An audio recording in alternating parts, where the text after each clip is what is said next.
And that is very true. And we'd be in a better position to respond if we weren't $22 trillion in debt. So the more resources you have, the more flexibility you have. We face some very difficult choices, no matter how the circumstances come down to us. Mr. Keating. Thank you, Mr. Chairman. I'm glad the discussion has taken this turn. Mr. Rood, my understanding is that you're familiar with the 2018 National Defense Strategy because you helped write that. Is that correct? I didn't help write it, sir. I came in afterwards, but I've been helping implement it. You're familiar with the contents? Yes, sir. Yes, sir. What, in your opinion, just in a sentence or so, what's the use of that document? What's the importance of that for utilization purposes? Yes, to guide the activities of the Defense Department and others on and prioritize our efforts. Yeah, I'd suggest, too, that it's also an important document as well when we're looking at the overall strategic priorities. It's an important budget document as well for this committee and for Congress, because that's what we look towards to do the fiscal year 19 to fiscal year 2023 budget requests. So although things do change quickly, when I heard the Admiral say that it's hard to get priorities when you were asked that question about our activities in the southern border versus what's in that defense strategy document, or we have to be creative.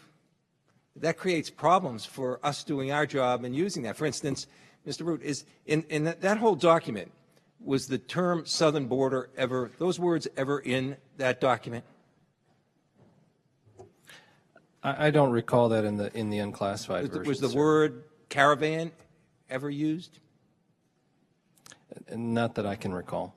So here's our dilemma as a committee and a Congress. We have to have priorities. Money is finite, and we have to make decisions on funding. So I think we have this is an important hearing as a discussion point to go from going forward, because things aren't in sync in terms of the way I view them. We have to make those decisions. We have to assess priorities. This committee has a history, this Congress has a history of really relying on our defense and our military to tell us what those priorities are so we can fund them. I think we're at a point where I'm hearing terms, it's just hard to give priorities. Everything's important. Things that aren't even mentioned in the strategic document we're supposed to use to make those priorities are now coming to the forefront, and they're being said. There's crisis surrounding those things. But the two things have to get in sync. And I think instead of a question, you might want to comment, how can this committee best function? Because we can't function giving those resources going forward when we have to take a turn and look at different views, quote unquote, or we have to be creative. Those things really make our job next to impossible. Could you comment on it? Sure, Congressman. I would say commend your knowledge and the way that you're following the National Defense Strategy. That is our guidepost in the Defense Department. We are trying to live that life to make that vision of what we're saying. And there are some hard choices that are described in that document and that setting out that vision for the future. And some of it is an uncomfortable reality that we as a nation need to confront. With respect to support to civil authorities, I would say those kinds of requests, and we do not lack the ability to prioritize our resources, and I think you'll see in the coming budget that we have made a major effort to try to tack along the lines of the National Defense Strategy.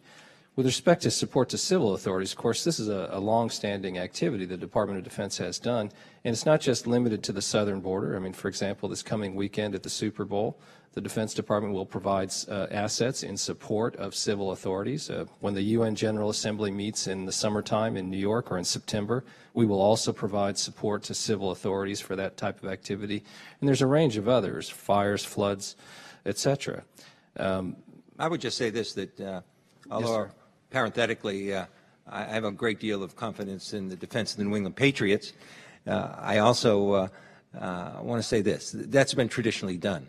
But I see a difference in scope that's occurring with the discussions we're having now with the southern border and the effect of that on our readiness, on those 5 central areas of threat: China, Russia, North Korea, and Iran, and terrorist groups.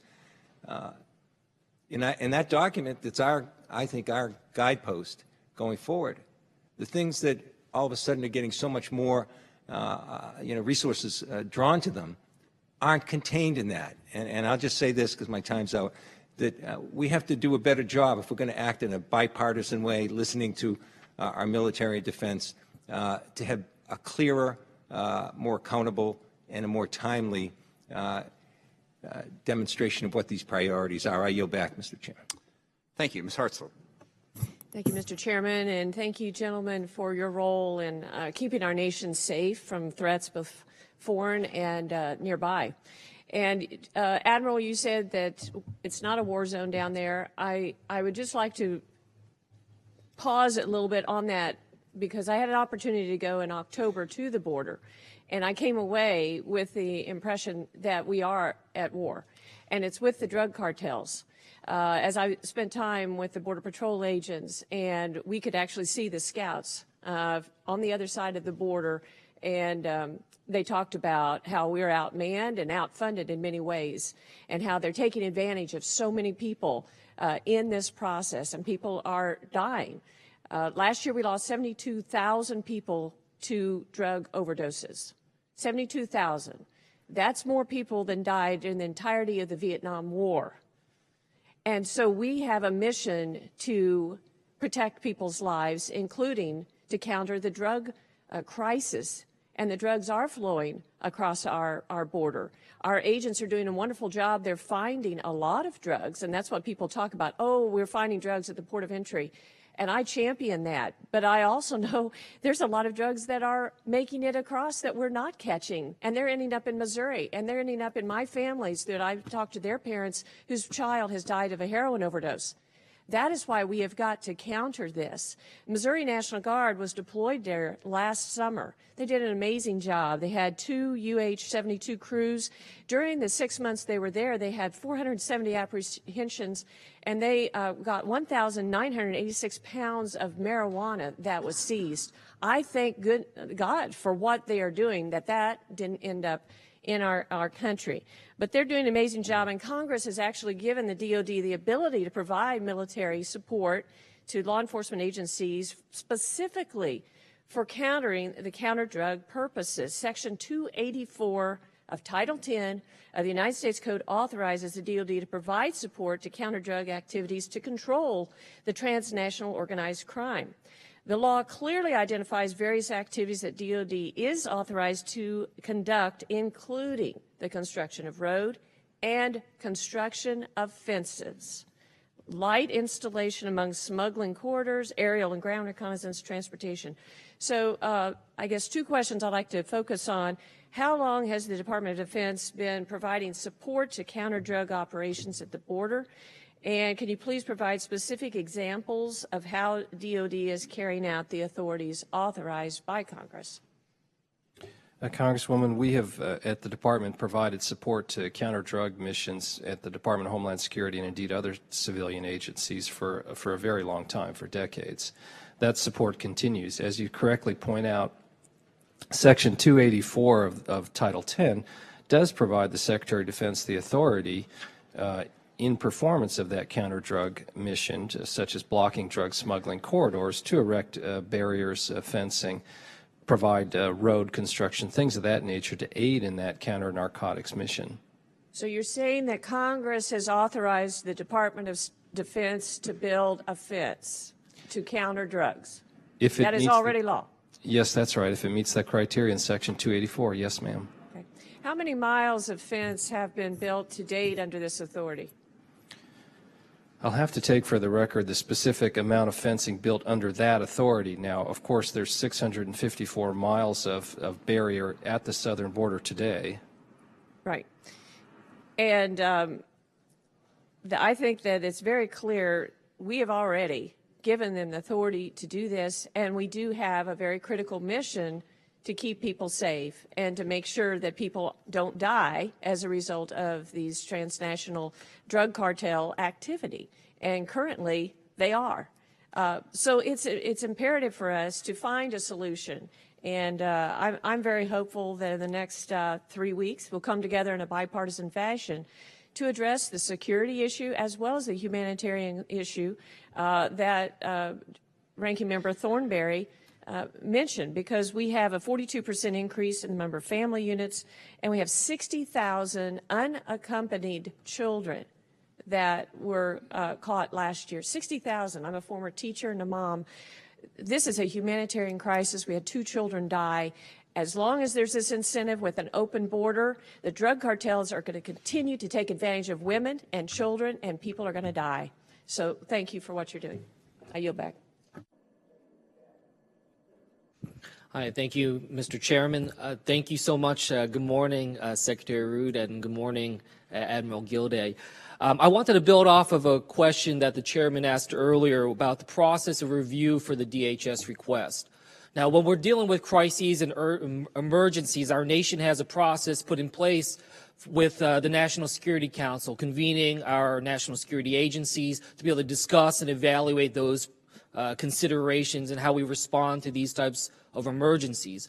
I worked at the National Security Council through a number of different crises and emergencies, and I saw how that collective process was important. It was something that strengthened our response, making sure that we're getting interagency buy-in and equities to consider these different efforts. So I wanted to ask, with the decision last October with the deployment of active duty in response to the crisis that you were talking about, what interagency process, what national security process at the NSC was conducted? Was there NSC meetings? Were there principal meetings, deputy meetings that were pushing forward that decision, reviewing the DHS process, and informing the DOD's response to this? Congressman, there were a series of meetings that were convened by the White House to review and coordinate the roles of different departments and agencies that included the National Security Council, as you mentioned. At times, those are done pursuant to the National Security Council's activities. At other times, more on the Domestic Policy Council side of the ledger. And so there were quite a few of those meetings, and they continue to be an ongoing process. You're exactly right that it is critical to coordinate those various activities, because in this particular case, the Defense Department is not the lead agency.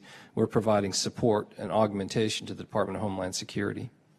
So prior to DOD's decision to move forward to fulfill the request by DHS, there was a Principals Committee, a National Security Council meeting convened that moved forward with those conclusions that informed DOD's response?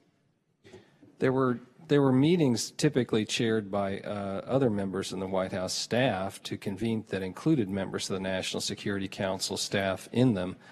With reviewing the exact deployment of active duty forces, obviously that was a Defense Department decision about how to source the request for assistance from the Department of Homeland Security.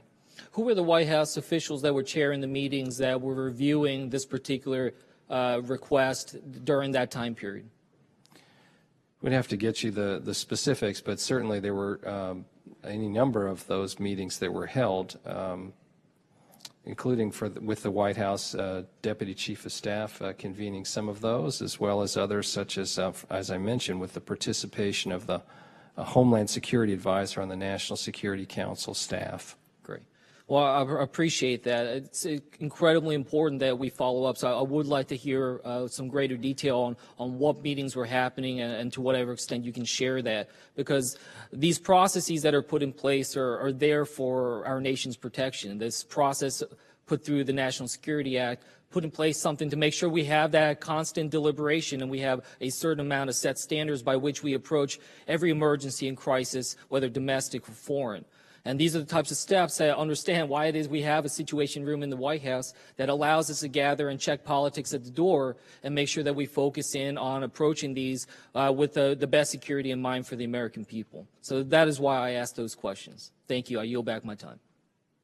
Thank you, Mr. Scott. Thank you, Mr. Chairman. I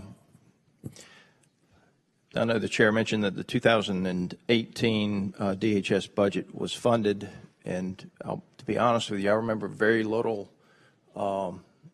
discussion about the budget. I think it was just accepted and it was done. And I would just point out to the other members that in the fiscal year 18 budget, there was $1.375 billion for border wall construction, $251 million in San Diego, $445 million for the Rio Grande Valley, $196 Again, for the Rio Grande Valley, 445 for San Diego, El Centro, Yuma, and Tucson. 84 miles in all. The President has now requested funding for an additional 215 miles, a significant portion of which is the completion of the border wall in those very areas where it was started under the 2018 appropriations, where there was little, if any, discussion, certainly no discussion about it being immoral to do such a thing. I want to follow up on what my colleague, Ms. Hartzler, said, and the Congress lady from Virginia, Ms. Loria. I believe the point she was getting at, and I want to encourage my colleagues, I don't pretend to tell anybody on this committee what to do, but I would suggest that a Codell to Southcom to discuss Guyana South and the things that go on down there, and what can be done to stop the flow of drugs in the United States is well worthwhile and would be worth the committee actually having a hearing on. But if I may, reading from a report from Latin America, from, forgive me, I don't have the name who did this. As of 2016, 43 of the 50 most homicidal cities in the planet were located in Latin America. Is that consistent with your beliefs, gentlemen? Sir, I confess I am not familiar with the particular statistics you're citing, but obviously there are a number of cities in Latin America that do experience a high rate of homicides. At least 17 of the top 20 countries in the world with regard to homicide rates are located in Central America. I think one thing that most of us would agree on, and that's from a report from the IGARPE Institute, I think one of the things most of us in this committee would agree on is that the vast majority of that violence is the end result of the trafficking of drugs and the money that comes from drugs through the cartels in those regions and countries of the world. Do you believe that's a fair statement? Yes, sir. Admiral, with regard to Southcom and Jai to South, if you talk to any of the leadership down there, they will tell you that on a regular basis that they know where the drugs are. We knew exactly where they were at some point in the event, but didn't have the assets to go after them. Is that a fair statement from what you hear from your colleagues? Admiral Tidd? Yes, sir. Southcom is never satisfied with the amount of resources they have for the enormous responsibility they have with respect to counter-narcotics. So since September the 11th, my understanding, and certainly numbers vary a little bit, but somewhere around 10,000 Americans have lost their lives, civilian and military, in what we call the global war on terror. Is that pretty close to an accurate number? 3,000 September 11th. I think that's about right, sir. We lose 5,000 Americans every month to drug overdoses, more so today than just a few years ago. It's growing, quite honestly, exponentially. It's baffling to me that we give Southcom the leftovers when these acts of terrorism in our backyard are coming from the Western Hemisphere. They're in the Western Hemisphere. We spend virtually nothing on Southcom. Jai to South, $435.5 million, less than 1.5% of the U.S. counter-narcotics budget.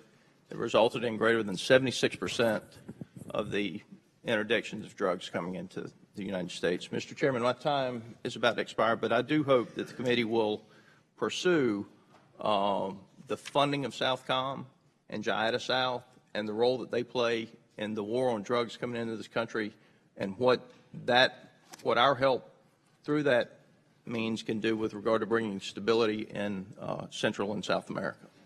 Thank you, Mr. Scott. I think it's very important. I will point out we are going to have the Southcom commander testify in our normal hearing as we get ready for our budget. I think that's enormously important as we look at those needs. And we'll point out we do spend a lot of money in this country on combating drugs coming into this country, prosecuting those who distribute them. I would suggest that there are couple other areas if we're dealing with the drug problem. Number one, it is much more of a demand problem than it is a supply problem. We have spent a lot of money trying to cut it off. We've sent a lot of people to jail. We have to figure out how to get Americans to stop demanding so many drugs, and a huge part of that is making treatment available. I know in my own state there are people who want treatment for various drug addictions who cannot get it because they either don't have, that there aren't simply any beds, any people available to provide it, or they don't have the health care dollars to pay for it. And if you ask any expert who studied the drug problem, which is more important to stopping it, supply or demand, every single one of them will say demand. As long as there's the unbelievable demand for drugs, they will find some way to get in here, no matter how many people we arrest, no matter how many walls we build. We got to do it. I don't disagree with that, and we have. But let's understand the totality of the problem, and also the finite resources that we've talked about earlier. Mr. Cisneros, you're recognized for 5 minutes. Thank you, Mr. Chairman. Thank you, Mr. Secretary. Thank you, Admiral, for being here today. I'll keep my questions short and brief, but we know DHS requested DOD to improve 37 miles of the Barry Goldwater Range, 37 miles of barrier fencing there, at an estimated cost of $450 million. We also know that Navy took $7.5 million out of its operational and maintenance budget in order to start that. We also know, as previously was stated, that construction, the military backlog of construction, there's a backlog of military construction. So my question is, what maintenance had to be deferred or delayed or canceled because of that transfer of maintenance money to this barrier wall? And going forward, what construction is going to have to be canceled, or future maintenance is going to have to be delayed or canceled because of the money going to improve this 37 miles of barrier wall? Congressman, as you point out, along the Barry Goldwater Range, which is an active bombing range, there was a request from the Department of Homeland Security to examine a larger barrier there. We have not performed military construction funds for that. The Navy, as you point out, used $7.5 million to conduct planning in the event that a decision is made to erect such a barrier, but that decision to use construction funds has not yet occurred. Now, that came from the operations and maintenance accounts, and those are broad accounts in which we draw from to support the operations of the Defense Department, sir. Yeah, but being a former Navy supply officer, I know how hard commands fight for that money, and they want that money, and I know how devastating it could be when that money's taken away, and that I'm sure a commanding officer could have used that money that he's saying that now my readiness has been delayed because it's been taken away. But, I mean, do we have a list of any deferred or canceled maintenance that had to be stopped because this money has been transferred? Congressman, I'll have to take that for the record and see if there are any specific lists that we could provide. Okay. And secondly, I know we talked about the military construction, and if the president enacts his powers in order to declare an emergency, and where that money would come from. And I know you can't answer a hypothetical question, or you don't want to answer a hypothetical question, but will you commit to providing a list to the committee in the event that authority by the president is triggered, including the specific impact on military readiness and the requirements of each project that is identified for cancellation or deferral if the president, in fact, does declare an emergency in order to build his wall? Congressman, again, the president has not made such a declaration at this point, and then depending on which part of the law that he would authorize DOD to act pursuant to, then that would guide us down another path that we would have to meet the requirements of that law. So it may not involve military construction, depending on should the president invoke such authority, and then what authority he should cite in that declaration. And so it'd be premature, since we don't possess such a list at this point, to provide that to you. I understand, but what I'm asking simply in this situation is, if that a situation does occur, will you provide a list to this committee telling us what construction is being canceled? We would certainly operate in accordance with the law. I think here we are not yet at the stage where we would reach such a question, sir. And so we would obviously keep the committee informed about our activities, but consistent with the requirements in whichever applicable law was conducted. And depending on which authority the President cited, there are different requirements that apply, as you're aware, I'm sure. I defer my time back. Thank you. Mr. Brooks. Thank you, Mr. Chairman. 9/11, as we all know, resulted in the deaths of roughly 3,000 Americans in New York, Pennsylvania, and Virginia, in the Washington, D.C. area. And the net effect of the loss of those 3,000 lives was to invade Iraq and Afghanistan at a cost of trillions of dollars and many thousands of lost lives by military personnel and civilian support personnel. In contrast, illegal aliens cause roughly 2,000 homicides on American soil per year. At least over 2,000 illegal aliens were apprehended by federal law enforcement officers in fiscal year 2018 for homicides. And as was mentioned earlier by Congresswoman Hartzler and Congressman Scott, drug overdoses cost roughly 70,000 American lives per year. And the evidence is overwhelming that a substantial portion of the drugs, those poisons that cause the loss of American lives, come across our southern border illegally. In terms of lost American lives, then, our porous southern border, combined with the homicides of illegal aliens, far exceeds the loss of life caused by 9/11. With that as a backdrop, I want to direct your attention to 10 United States Code 284, which authorizes President Trump to deploy the military to the southern border, to build fences, and to do a lot of other things. And for clarity, if you look it up in the dictionary, the word fence includes the word barrier, and the word barrier includes walls made of a variety of different materials.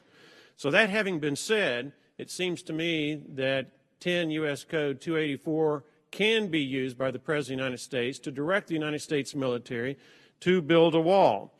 Now, as of today, you've mentioned military forces along the southern border. Have any of them been deployed pursuant to 10 U.S.C. 284? Congressman, I don't believe any of our forces have been deployed pursuant to 10 U.S.C. 284. You are correct, however, that use of authority would authorize the Secretary of Defense to erect barriers, roads, fencing, those type of materials to disrupt drug smuggling. Does 10 U.S.C. 284, as you understand it, require the declaration of a national emergency before it is implemented? No. It does not? No. Has President Trump, to your knowledge, ever used 10 U.S.C. 284 to direct the military to build the wall that is necessary for border security? No, not to my knowledge, Congressman. If President Trump were to direct the Pentagon, the United States military, pursuant to 10 U.S.C. 284, to build such barriers as are necessary to secure our southern border from drug trafficking and international crime cartels, would the United States military obey that order? If we judge it to be a lawful order, yes, sir. And I assume it would be. Thank you. I appreciate your responses. And, Mr. Chairman, I yield back the remainder of my time. Thank you. Ms. Houlihan. Gentlemen, thank you so much for your time. Mr. Rood and Admiral Gilday, I'm a new member of Congress and newly put on the Readiness Subcommittee, and so most of my questions will have to do with the readiness aspect of this. And I understand for years that the department has been briefing Congress on the concerns of readiness on our armed forces. And so to that end, I'd love it if you're able to talk us through a couple of the major units that are deployed at the border, what their mission is, and if you could tell us what they would be doing if they weren't on the border right now, normally. That's a good question. So we have engineering battalions who right now are, it's actually a joint project with both Army engineers and Air Force welders, we're actually welding concertina wire above a wall in sections of Arizona and California. Those particular units would not probably be doing that if they weren't deployed to the southern border. I'm not sure where they were in their readiness cycle when they were deployed, but I can look up that information and try to give you a sense. With respect to readiness, I will honestly say that some units either have or will miss company-level training opportunities based on their deployment.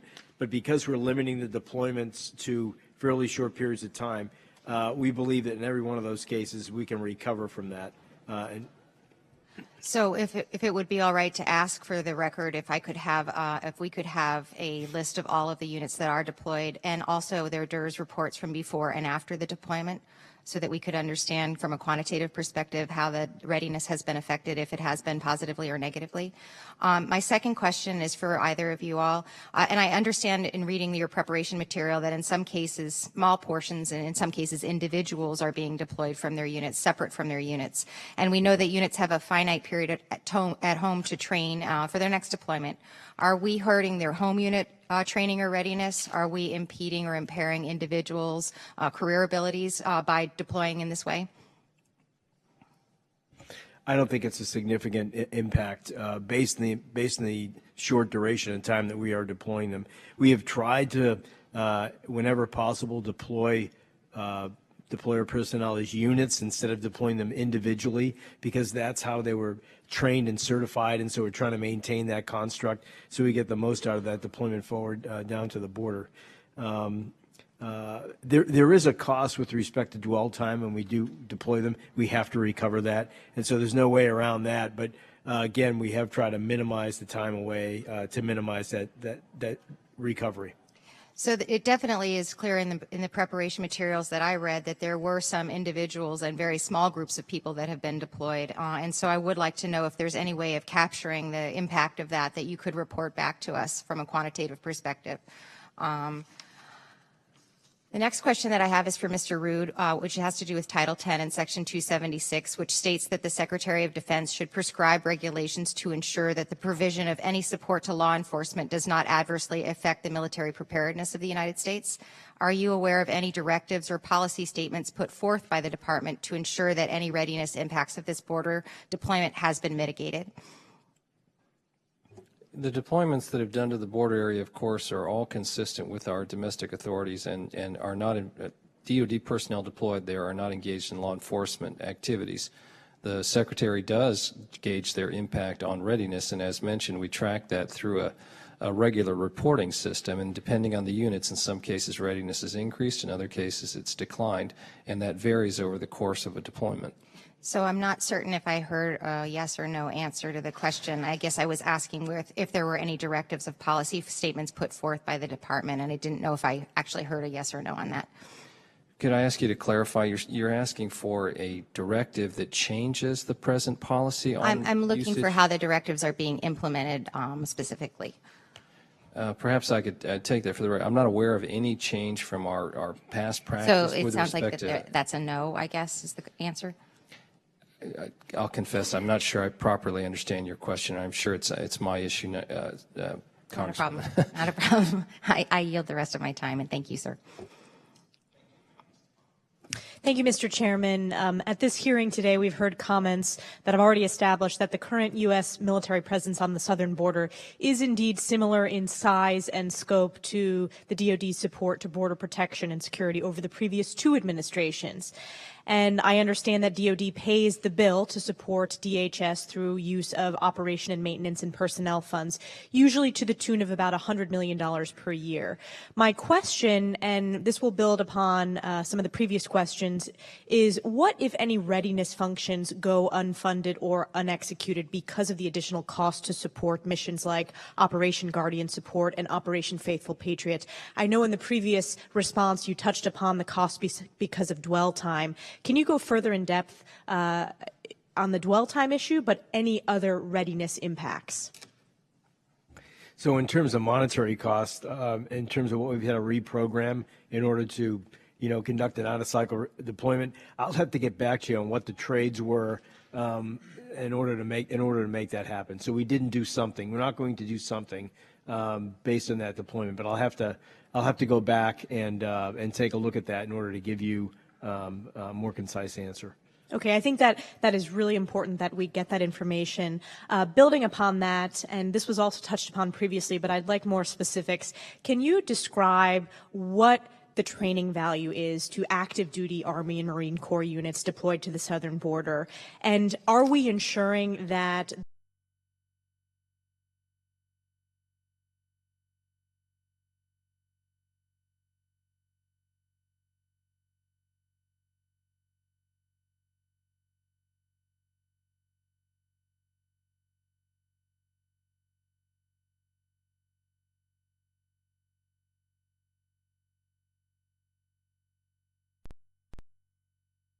should those ports of entry get overrun, they are the absolute perfect unit to perform that function.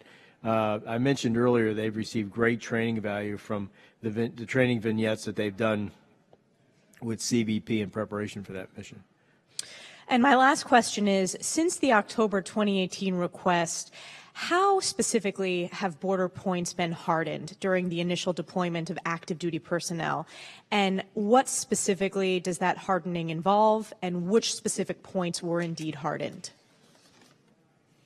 Congresswoman, there were 22 points of entry along the 4 southern states that were in the 9 sectors that CBP breaks that mission into. And at those barriers, at those areas, around the points of entry, 70 miles of concertina wire was placed atop existing barrier. In other cases, depending on the location, to control vehicle traffic, there was a request for jersey barriers or other vehicle shaping barriers. And then in other cases, to harden the specific location, construction was performed to create barriers and place shipping containers, things of that nature. It varied depending on which point of entry and how the hardening was done. Thank you very much. I yield back. Thank you, Mr. Crow.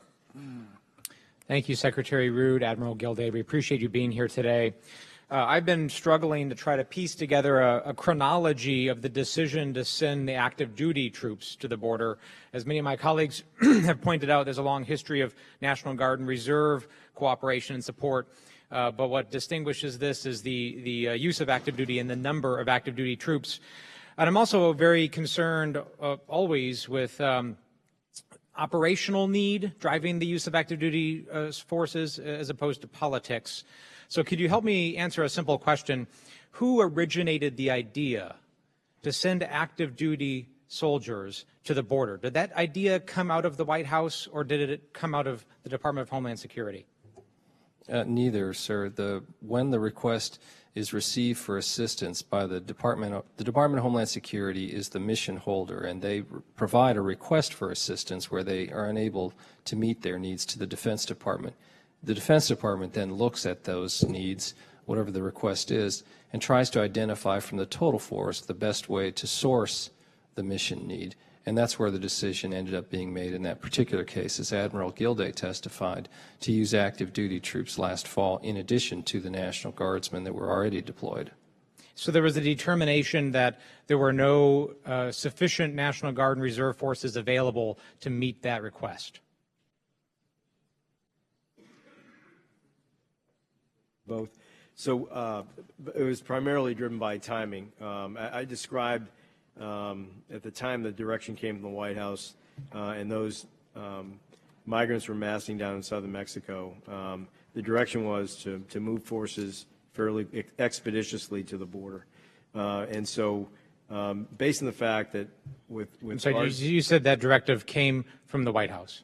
That directive ultimately came from the White House, yes. Okay. As I recall.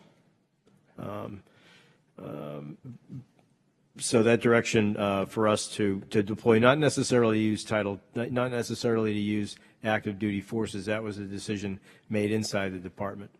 Okay.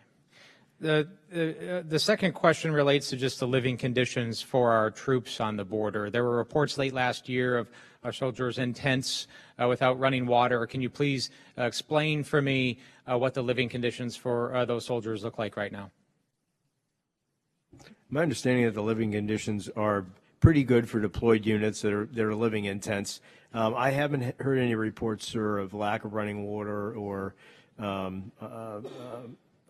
any facilities that they require. How many soldiers are living in tents right now? So I have to get back to you with an exact count.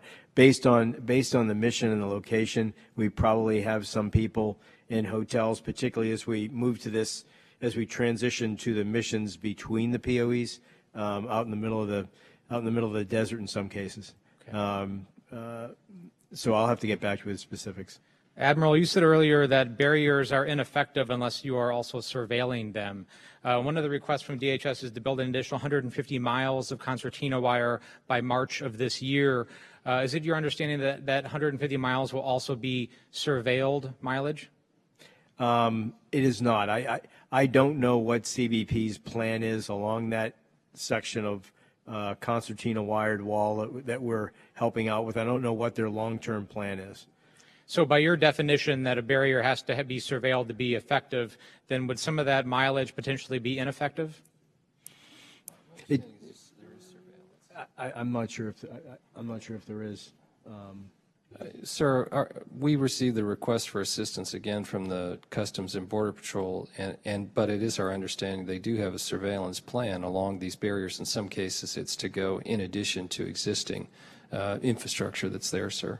Well, I understand that, but I would like some clarification on whether or not the resources that are being used by the Department of Defense are effectively being used, and if there is not coordination between DHS and DOD to make sure that's happening, we definitely need to make sure that it is. There is close coordination, and part of the recent request for assistance from the Department of Homeland Security is about mobile surveillance assets to provide additional capability to detect and monitor movements and activities at the border. Okay. Thank you. I yield back.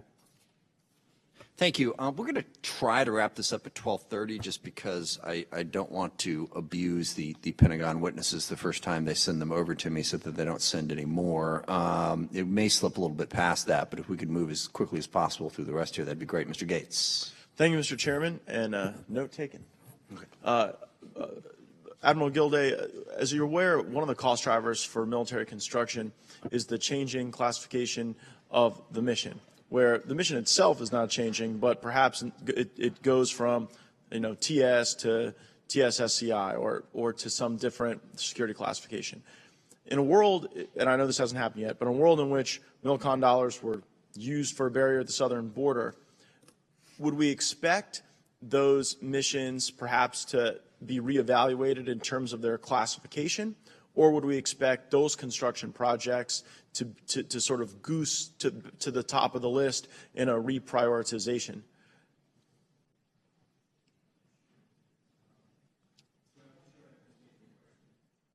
I'm not sure I understand your question specifically, sir, with respect to the security classification. Right. So in a world in which one of the cost drivers to MILCON is the fact that some facilities have to go from TS to SCI, yes, or secret to TS. Like, walk us through what happens to those types of projects in a world in which resources were not available for that type of construction. Sir, I would be speculating. I have not been involved with any of the initial work that's gone on to take a look at what those metrics might be, but I will get back to you with a better answer. Yeah, my request would be, like, in a world in which that were to happen, that we look at those specific types of MILCON projects and really determine the impact on them. And Mr. Chairman, heeding your advice, I'd like to yield my remaining time to my colleague from Florida, Mr. Walz. Thank you very much. Enormously helpful. I appreciate it. Actually, go ahead. Thank you, Mr. Chairman. As an Pentagon alum, been on the other side of there, thank you for coming. So broadly speaking, I think we all agree that the Pentagon has been providing this support for many decades. Is there an effort to get to the point where the Pentagon's not providing the supports, or is there, if we looked at the DHS appropriation and looked at what you're being requested Does that roughly match, or is there some reason that the National Guard Bureau in particular wants to or needs to or provides training or readiness value of continuing to provide this support? Or have we all just become very comfortable with this kind of steady state? Sir, I would say the Department of Homeland Security, Customs, and Border Patrol, they obviously deploy a larger number of agents, a larger number of resources to the border. DOD's role is to augment them. Now, as situations arise, and they have varied over the years, but there has been a steady stream for decades where the Defense Department has provided that support. Sometimes the nature is adjusted over time, but it's been there. Contingencies aside or spikes, but just a trend line. And it's really a resourcing issue outside the Defense Department. DHS's resources have increased. Yes, sir. Right, and the chairman noted that the apprehensions have decreased.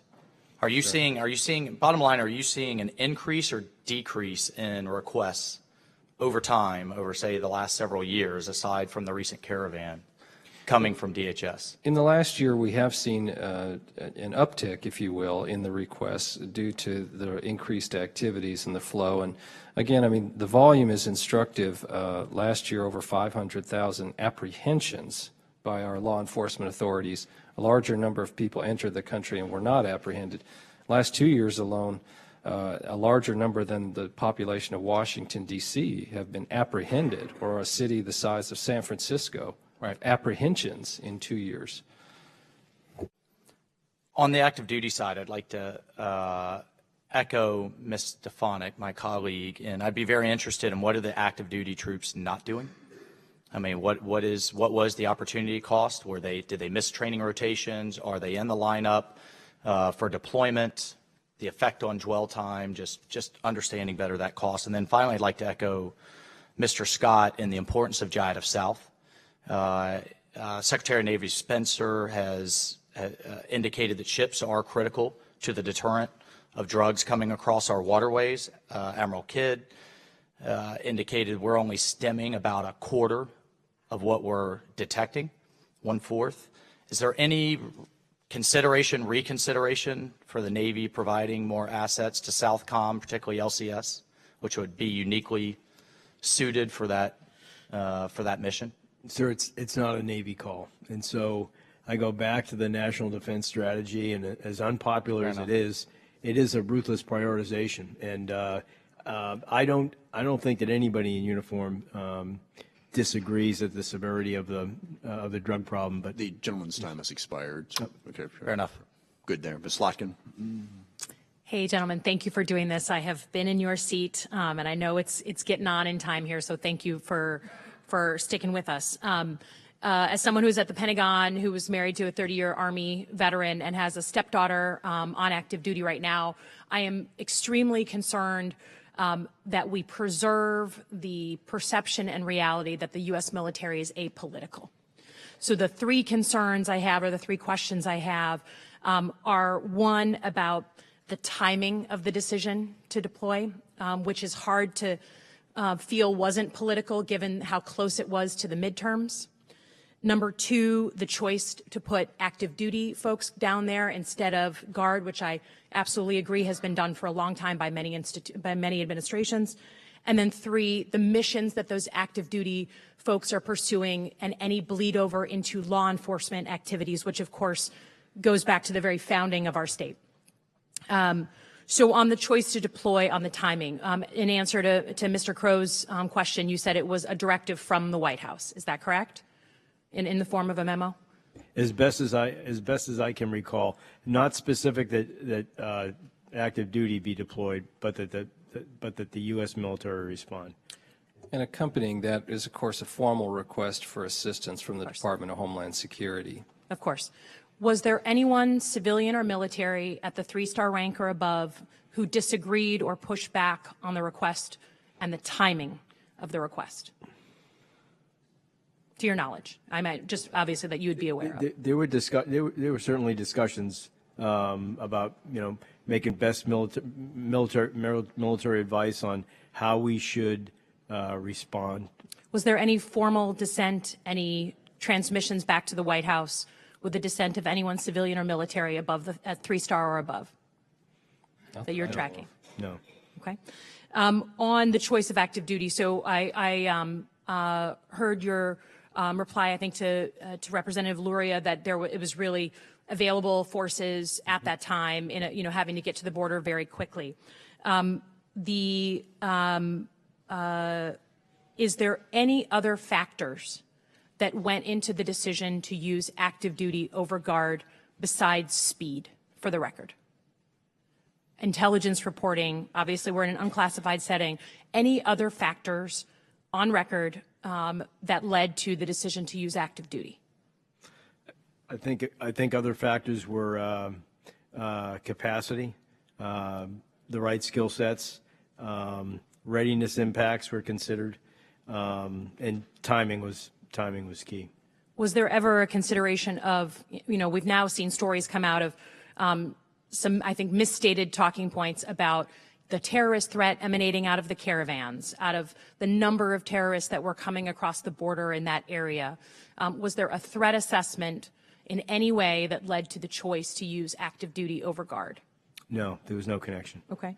And then the missions, just obviously we all know that the U.S. military cannot perform law enforcement activities inside the United States. I'm sure we all believe that that's important. I understand that there was a memo that was sent over by then Chief of Staff Kelly indicating that, in agreement with the law as it stands, no law enforcement activities were to take place unless otherwise directed by the President of the United States. Has the President of the United States directed the Department of Defense in any way to use those forces in law enforcement roles? No. No. Okay. Thanks, gentlemen. I yield the rest of my time. Thank you, Mr. Bacon. Thank you, Chairman, and I want to thank both of you for coming in. I thank you for your leadership and your service in securing our country. We have serious vulnerabilities on our southern border, and American citizens are suffering a devastating impact. We've talked about drugs today, human trafficking, some of the criminals that get through that victimize innocent Americans, Sunni extremism, we can go on. And I think Ms. Hartzler raised just a huge impact. 72,000 Americans this year will suffer or die of an overdose, and much of those drugs are coming over from our southern border. So I just want to make the statement that Republicans and Democrats must sit together, negotiate, and solve this problem in good faith. Americans demand it, and we can do better. Undersecretary Rood, I just want to clarify a couple of your key points from our constituents back in the Nebraska 2nd District. And what I want to just clarify some key points to make sure that I have it right. Is the current deployment consistent with past precedent of Republican and Democratic administrations? Yes. Is the current deployment consistent with law? Absolutely. And is the current deployment in support of an inherent federal function? Yes. Thank you. I think those are key points that we need to stress. Admiral Gilday, about a year ago, Admiral Tidd said that some of the pathways of vulnerabilities used by criminal organizations in South and Central America are being exploited by terrorists. The Guatemalan ambassador personally told me that he has detained dozens of Sunni extremists within their country that were trying to get to our country and they had false identifications. Rear Admiral Hendricks said a year ago that individuals have been detained south of the border who have ties with terrorists and some with the intentions to conduct attacks against our homeland. Can you give us an update on what you know, what this threat of terrorism is via our southern border? Thank you. Yes, sir. I will say this. The threat is real. I would also say that we have a significant presence of special forces in South America as we speak. They're conducting training missions. And so as we talk about priorities within the Department of Defense and the fact that we are resource constrained, it's in our best interest to form those partnerships to help those countries take care of those problems whenever they can. And so that's where that is an example of our focus in South America, getting after that particular threat stream. Have you any other updates that you can share, obviously in an unclassified setting, on the terrorist activity that we're seeing through South America and Central America? Most of the information I have is about 8 months old. Yes, sir. We can arrange a briefing for you to get an update on that. Okay. Thank you. I yield back. Sir. Thank you, Michelle.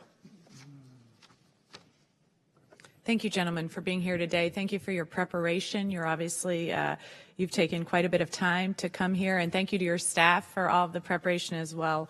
I was happy to hear from my colleague that the National Guard's troops were excited and enjoyed being deployed on these extra missions. I have heard that from some of our National Guardsmen and women as well, that they enjoy the extra training. I can tell you that our active duty servicemen and women do not always enjoy the extra deployments, especially as they come right before the holidays over Thanksgiving and Christmas, as this one did. I bring that up because I am really concerned about the op tempo. As you know better than I, Secretary Rood, over the last several years, we've seen significant strain on our armed forces. From the 5 accidents in the 7th Fleet, the tragic loss of 17 sailors aboard the USS Fitzgerald and the USS McCain, to our Special Forces leadership expressing concern at the high rate of deployment and how it's affecting recruitment, to Secretary Mattis himself highlighting the need to restore readiness to our National Guard by resetting their equipment.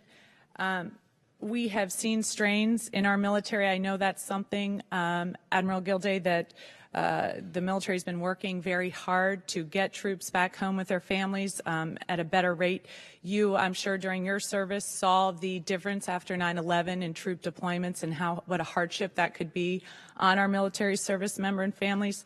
Given that, Secretary Rood, it's my understanding that our troops at the border are providing the following capabilities: stringing concertina wire, as we've heard, planning assistance, engineering and aviation support, medical teams, command and control facilities, mobile surveillance, camera operations, and temporary housing and personal protective equipment for CBP personnel. Are any of these missions that the DHS or contractors for the DHS could not provide? Well, the starting point, of course, Congresswoman, is the DHS making an assessment that their organic capabilities, they need augmentation, and therefore they're making a request to the Defense Department for support to civil authorities. So that's the triggering event. Obviously, the Department of Homeland Security, CBP, and others possess things such as helicopters and medical personnel in addition to the Defense Department. But depending on the circumstances, they've made a determination that their assets, and we work with them to try to develop an understanding of the mission need, that their assets were insufficient by themselves to meet that need. Hence, they've made a request for assistance. So they've made the determination that their assets are insufficient. Were they given sufficient assets, could they undertake those missions? In a general sense, yes. I mean, for example, some of the helicopter support that DoD has provided, if the DHS, I assume if they had sufficient rotary wing support, they could have met that mission need themselves. The reason I'm asking is because, as you yourself said, the rotary wing support, and as a former helicopter pilot, I'm certainly interested in all things rotary wing. The needs overseas are very great, and now that we're providing this on the border, the balance between what DHS should be doing and what I think active duty military troops should be doing is something that I'm very interested in. And so what I'm looking for is, should the DHS really be advocating for better supplies, and then we, as the House Armed Services Committee, can really help our troops to perform their missions and their traditional missions, especially overseas with our wars in Syria, Iraq, Afghanistan, as well as now where our special forces are deployed across the world, including, as we hear, in South America. And so I guess that's something that I think we need to continue to look into. I'll talk to you a bit, Admiral Gilday. As you know, some of the nation's greatest threats are the security vulnerabilities in our land, air, and seaports. This is particularly something I care about, being from New Jersey, because we have some of the largest ports of entry in the United States. And there are new and emerging threats, and I'm concerned that all this talk about border security, when we don't include our other ports of entry, is really missing some of the emerging threats that we've seen. And I bring this up because just last Tuesday night at Newark Airport, one of the 15 busiest airports in the country, it was shut down for an hour after reports of an unauthorized drone when it entered their airspace. This delay cost our economy $65 million and disrupted many people's lives. So given that, I wonder, Admiral. I'm sorry, your time has expired, so whatever you want to know is going to have to be for the record. I will come back to that. Thank you very much, and thank you for your time today. Okay. And at the end of this hearing, there will be an opportunity. Everyone here will have an opportunity to submit questions and statements for the record. Mr. Banks. Thank you, Mr. Chairman. Secretary Rood, in a New York Times article dated November 10, 2018, anonymous Pentagon officials were quoted deriding the deployment as an expensive waste of time and resources and a morale killer to boot. Do you know who those anonymous sources at the Pentagon were that would call this a waste of time? No, sir.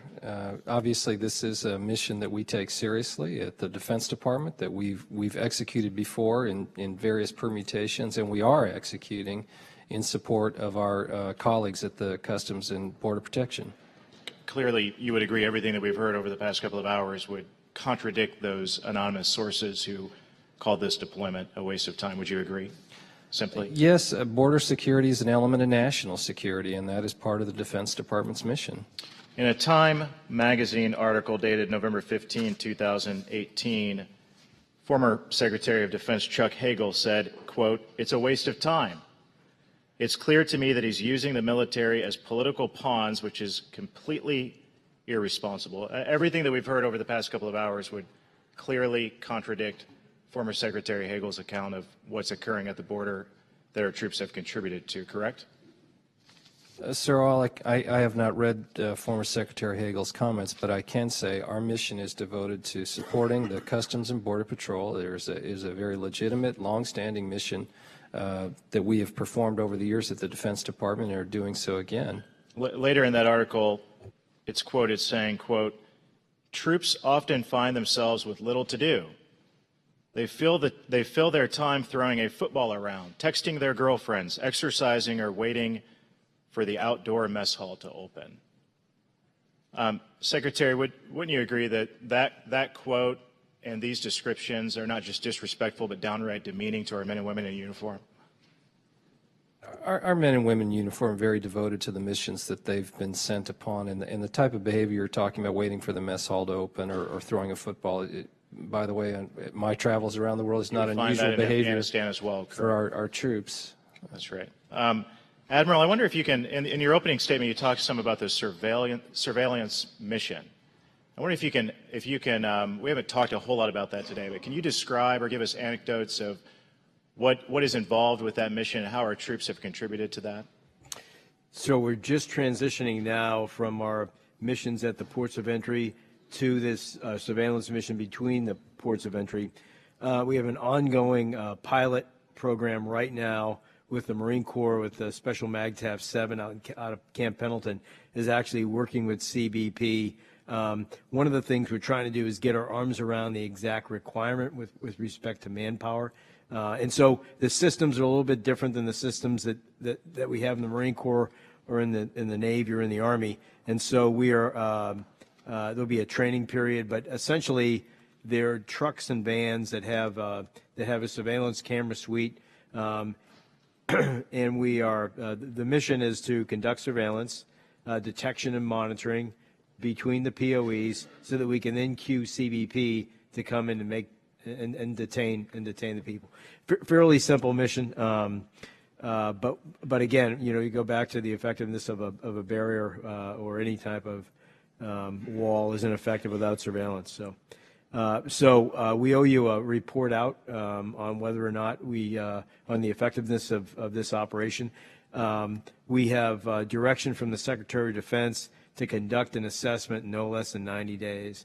Sir, if I could just add, a moment ago you talked about throwing around footballs, and we have tried really hard not to waste people's time down at the border. So there have been occasions when we haven't gotten it right with respect to numbers, and maybe we had excess capacity, but we have brought those people back when we realize that we have made a mistake, and we're not trying just to have a photo op down there with people on the border. I appreciate that. After hearing your testimony and your answers over the past couple of hours, it's clear to me more than ever that our troops have played a valuable role at the border, and we appreciate your testimony today. With that, I yield back.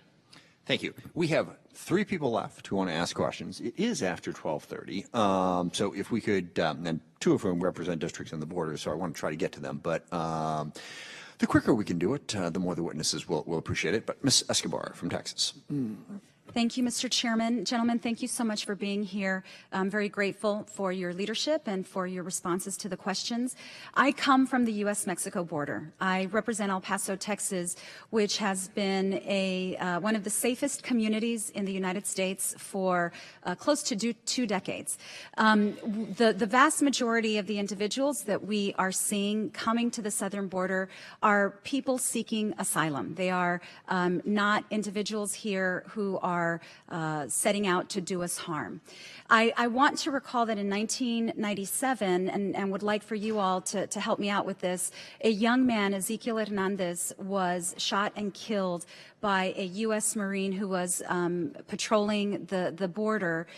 Can you help me and remind Americans, what are the rules of engagement when you are in communities like my own, like Redford, Texas and West Texas?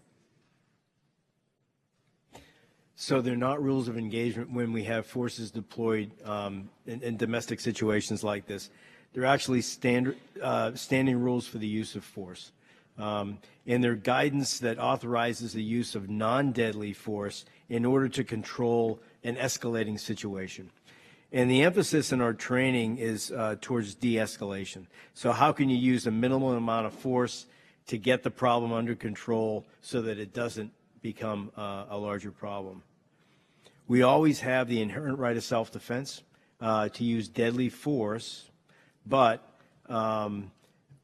we train to only use deadly force when all lesser means have failed or cannot be reasonably employed. So the emphasis is on non-lethal. I would tell you that the preponderance of the troops we have down at the border have not been in a position to have contact with migrants. The medical personnel, yes, but even the protection personnel that we put to protect CBP, they are the 4th or 5th echelon back in terms of a defense in depth kind of construct. I hope that answers your question, ma'am, with respect to the use of force. Yes, thank you so much. Another follow-up question on a separate topic.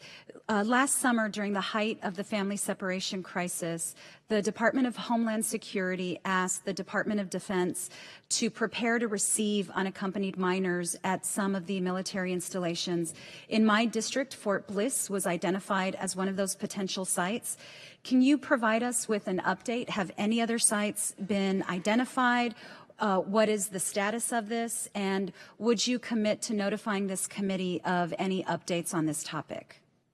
Congresswoman, I would say, as you correctly pointed out last year, the Department of Homeland, HHS, Health and Human Services, had made requests of the Defense Department for supplementary housing for unaccompanied alien children. There was a separate request from the Department of Homeland Security for housing of families of migrants. In both cases, the Defense Department reviewed our available facilities, and they were both for facilities or land for temporary facilities to be erected. And we provided a favorable response to both the Department of HHS and DHS. Those departments chose not to take advantage of those availabilities, and they still haven't to this period of time. And so at present, we don't have something ongoing or a search for other locations that we would notify the committee of. In the future, if that does come up again, are you committed to notifying this committee? We would certainly keep in contact with you on that, yes. Okay. Thank you. I yield. Thank you, Mr. Chairman, and thank you all for staying and being here with us. Appreciate it. I wanted to go back just very, very quickly. When do you think we might have some information regarding the opportunity costs in terms of our troops and their families? Any sense of how soon that can get out?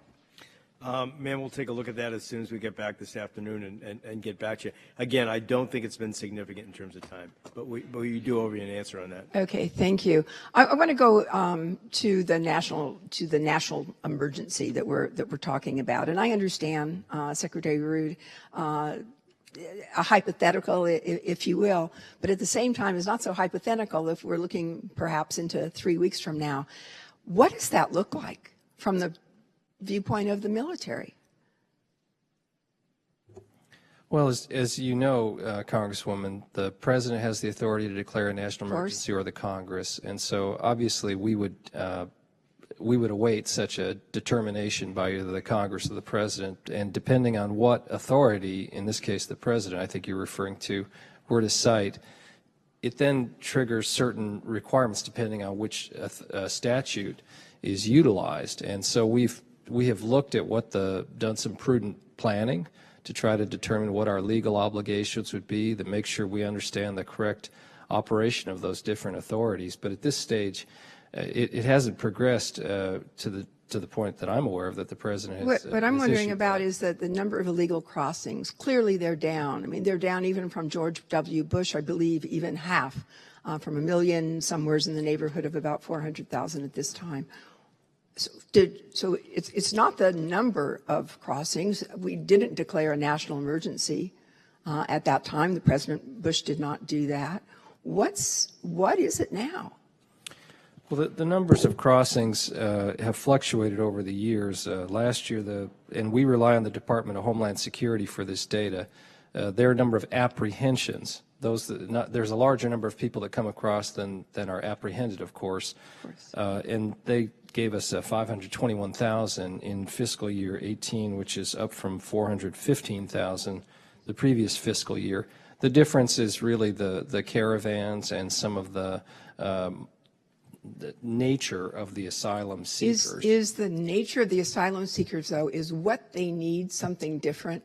So if we had more judges and more processing capability, perhaps that's really what's needed, not necessarily declaring a national emergency. So, what I'm wondering is how I translate that for my constituents. My constituents all live on the border, as does my colleague, Ms. Escobar. So how do we see that? And I think that they count on our military, I think, to define also clearly, why is this a national emergency? What do they have to do? How do they protect their children? How do they protect their families?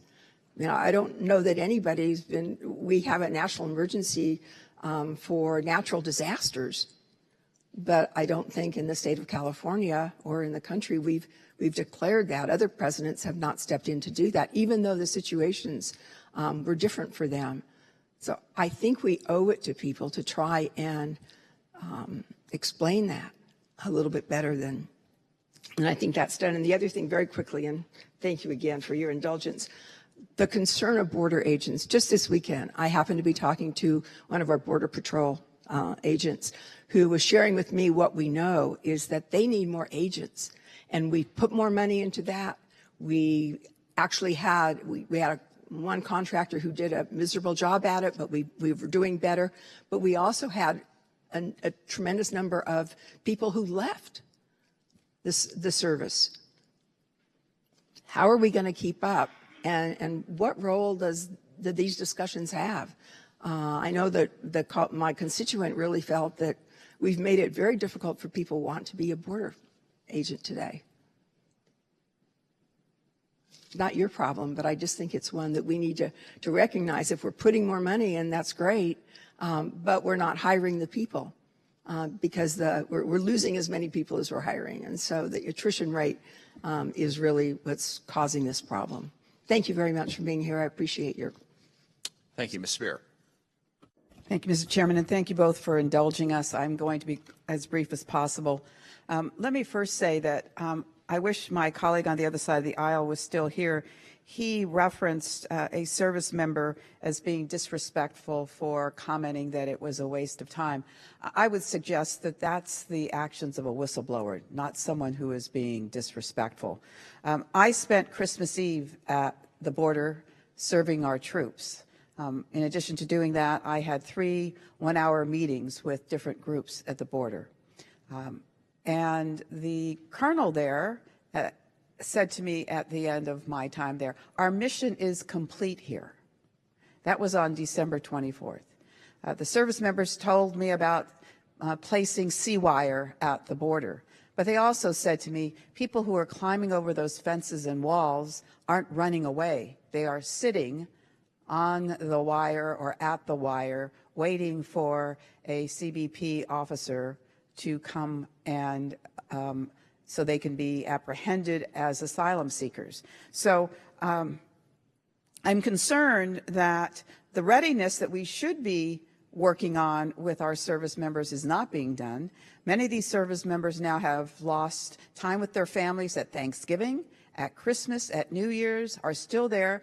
They don't have an end of the mission date that they can rely on. I don't think this is the way to treat our service members. So with all of that, I'm going to ask you to just comment on that. If the mission is complete, why are they still there?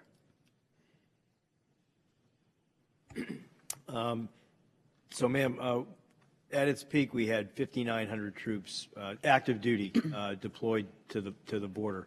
This was in early November. That number was cut down to about 2,400 by Christmas. And so what we have tried to do is systematically reduce those numbers. As, for example, if DHS said that they needed 70 miles of concertina wire laid, and we laid that wire, we then redeployed those people home. Initially, we deployed our troops to Texas, Arizona, and California. When the migrant groups did not go to Texas or Arizona and they went towards San Diego, towards your home district, we reduced those numbers in those two states significantly, almost down to zero. And so we have tried to match the troops to the requirement on an evolving basis as best we can. I'm sorry to hear about the colonel's comment, and I'm just guessing it was perhaps the military police group that was in San Diego. What he may have been talking about, ma'am, was the fact that mission, perhaps they saw it as complete when the surge of migrants, dissipated. And it's a fair comment to make. We have tried to be responsive in reducing those numbers as quickly as we can. I'll yield back. Thank you. Before we leave, I ask unanimous consent to include into the record all member statements and extraneous material without objection so ordered. I want to very much thank our witnesses for staying with us for the entire time and the committee for their questions. Mr. Thornberry, anything? We're good? We're adjourned. Thank you.